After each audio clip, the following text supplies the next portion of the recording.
Welcome back to the channel, and do I have a story for you? Maybe some of you guys have heard of Misadventure Labs, which is Trevor, Tucker, and George. They do all kinds of crazy adventures, from doing flamethrowers on drones, to showing you which fire extinguisher is the best, and even going all the way to Turkey, yes, Turkey the country, not a turkey, to get hair plugs, which is crazy. I don't know why they didn't invite me.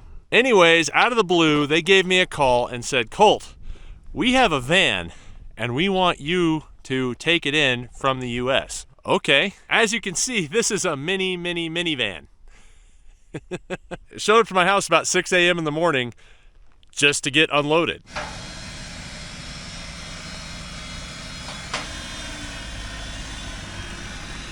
What in the heck did you guys buy? Oh man, I don't even know if I can fit in here to drive it. Oh gosh. Oh yeah, nope. Oh, this is not made for a Colt. This is a Suzuki Every. Yes, that's actually the name for it, Suzuki Every. And it might just be Japan's toughest minivan. This thing is four-wheel drive and even has a diff lock on it. I have no idea what that means. So I have no idea what they want to turn this thing into or what they want to build with it. But one thing I do know is, I mean, if it's at my house, you know I'm going to test it out.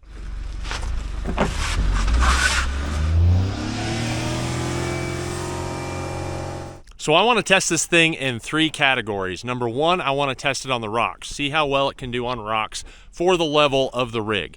Number 2, I want to test it in the sand. Let's see how good it can do in the sand. It has tiny little peach cutter tires that are only about this big. Let's see what it can handle. And number 3, let's see its speed rating. How fast can it go? And I don't know how to convert kilometers per hour, so we'll have to figure that out as well. So let's go see what it can do. Yeah, seat's all the way back. Oh yeah, that's tight. That's not. Okay. Good thing the pedals are low to the floor because my knees are in the steering wheel here. Manual transmission. 4-wheel drive. Axle lock. Thing's even got AC. I got no idea what that is. You guys know what this is? I have no idea. Cigarette ashtrays. This thing does smell like somebody Febrezed over a cigarette. Like, it's like they put a cigarette out and then just hit it with some Febreze and they're like, that's good. Driving a manual transmission right-hand drive is kind of a bucket list for me. What does that say? Let's see if she starts up.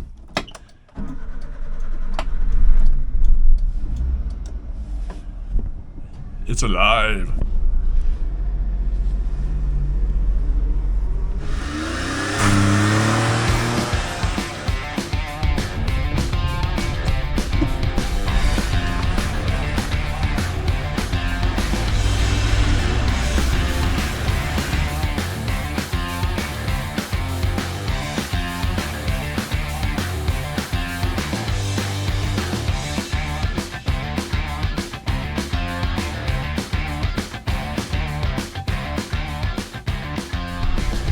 There's plenty of headroom in this van, which is nice, but there isn't a lot of space side to side. I'm crushed up against this B-pillar. One thing I noticed right away is how well this van handles the road. Like, this thing rides really nice. It actually kind of rides like a quad. It rides a heck of a lot smoother than your standard four-wheel drive vehicle, and I think a lot of that has to do with how lightweight it is and with the fact that it's independent suspension all the way around. The other thing that's great about this thing is how small it is. It is so small. It's like driving one of my Samurais when they were stock. It is super nimble. It just squeezes between the rocks. So where most vehicles would be struggling because they have to drive over it, I can weasel my way between them, kind of like an old Willys Jeep does.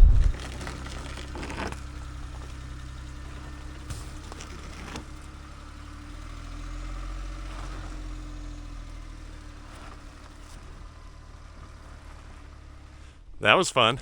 I just put it into 4-wheel drive and we're gonna see if we can climb this hill.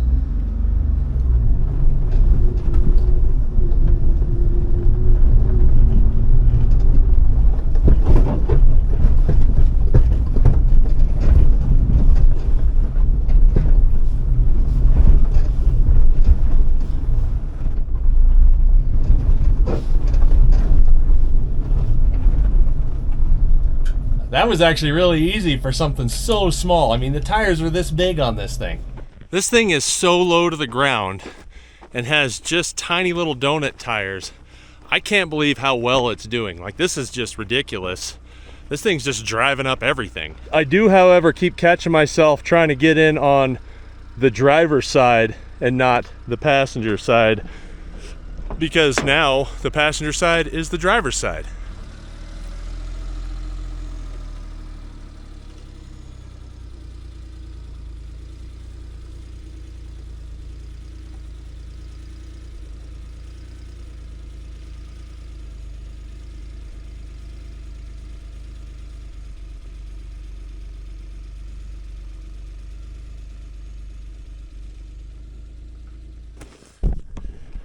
Woo! This thing is tiny. Look at this. My wingspan is almost as long as this entire mini minivan is. Colt builds it.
Well, it definitely failed on approach angle.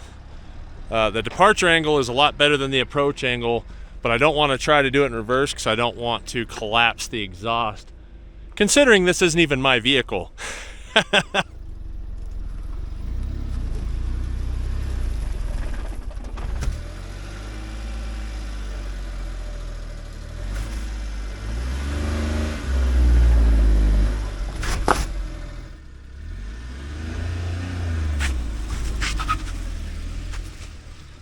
All right.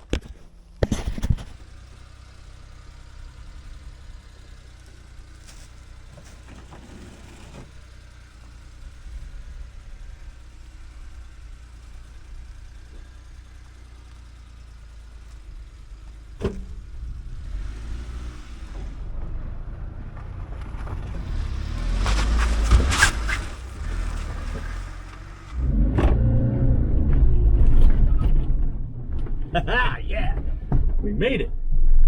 One of the things I keep doing when I jump in is hitting that with my knee and then kicking my blinker on.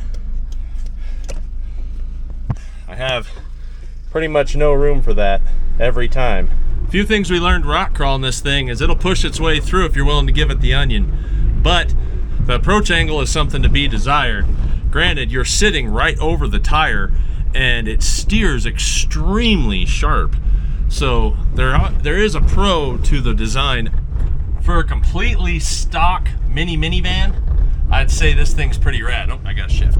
There we go. Pulled out of four-wheel drive. And putting it in and out of four-wheel drive is just engaging and disengaging every single time. Super easy, so I'm really happy about that. Even when this thing pulls a tire, it just feels super stable. It's not like it's pulls a tire and gets weird on you. It pulls a tire and just is like, yeah, I'm good. You know, tire's off the ground, but you're not going anywhere. Which is kind of crazy because this thing's so tall for as small as it is. But I think a lot of that has to do with all the weight is down at the bottom of this thing. The motor's in the middle and it's down low. Everything is really low in this vehicle, which in turn is going to help with its stability a lot, especially for how narrow it is. Next thing to do is head our way over to the sand wash and see how this thing does in the sand. So we'll try 2-wheel drive, we'll see how far we can get, we'll put it in 4-wheel drive. I do want to get a little closer to my truck if that's the case, because I am out here by myself, and if I were to get stuck, it is not going to be as far of a walk to get my truck.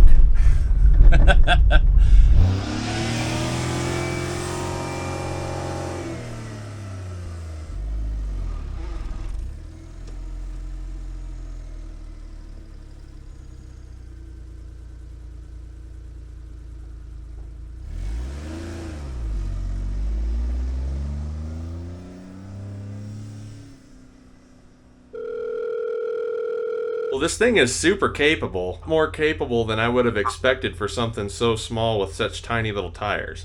Well, let me tell you George's plan first. He wants it to be a portable outhouse. We were thinking maybe like a Baja style rig. I want to know what you think is possible. I think that if we could find a way to soup up the motor, if we could get some ATV tires on that thing and turn it into like the ultimate mystery van. We're going to need a dog for that. Do they make mini Great Danes? Like, not so Great Danes? We'll breed one. Uh-oh. I appreciate you guys trusting me with this thing. Well, you are the Suzuki man, so there's no one else we'd rather have it with. Come on, motor.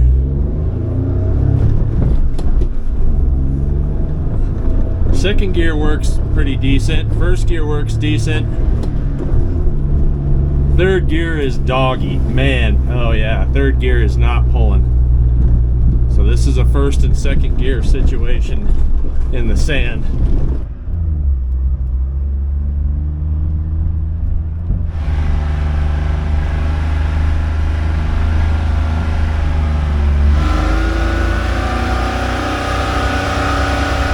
It seems like it's loud and bouncy, but compared to a lot of my other vehicles, and knowing that the tires are so small, I never even aired them down, this thing rides pretty darn nice. I couldn't even imagine it if we put some ATV tires on it, how well it would actually do. For what it can handle, I mean, it is lacking a little power, but what small Suzuki motor isn't lacking some power? This thing did great. I can't believe how well it did at full street tire pressure. Let's see how fast we can get this thing now.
So with this mid-engine minivan, I was able to get it up to 90 kilometers an hour. I think that's somewhere around 55, 60-ish, somewhere in that neighborhood. And I'm running this thing in the sand, so I don't know, what it would be on pavement, but obviously I'm not going to drive it on pavement. I don't have it plated. I don't have any information on this thing other than a bunch of sushi that I can't read. So what do I take away from it? Number one, on the rocks, I don't know if there's a more capable stock van that is this small that could be that good on the rocks. This is unreal how good this thing does. Second, in the sand, this thing actually did amazing in the sand. I can't believe that with these tiny little tires, it could do so well in the sand. Granted, it needed 4-wheel drive and it needs a little more motor because first and second gear is all you got, but it never got hot even while I was running it at pretty high RPMs. Of course, it doesn't tell you what those are either. And thirdly is the road speed. This thing actually handles amazing through the whoops, through the sand, on the dirt road. I can't believe how well it handled, and it goes about 55 miles an hour, so it will actually drive on the road. So what do you guys think we should do with this van? Let me know down below. I don't know what one of these costs, but if it was comparable to a side-by-side, I'd almost consider owning one of these over anything else, because I could have my friends and I got something different that nobody else has. So Trevor, Tucker, and George, what are we gonna turn this thing into? As always, I appreciate you guys watching. Please make sure you like and subscribe, hit that little bell. It really helps me out, and I genuinely thank you all for all your support. I'll see you next time. If you like this video, check these out. Bye-bye.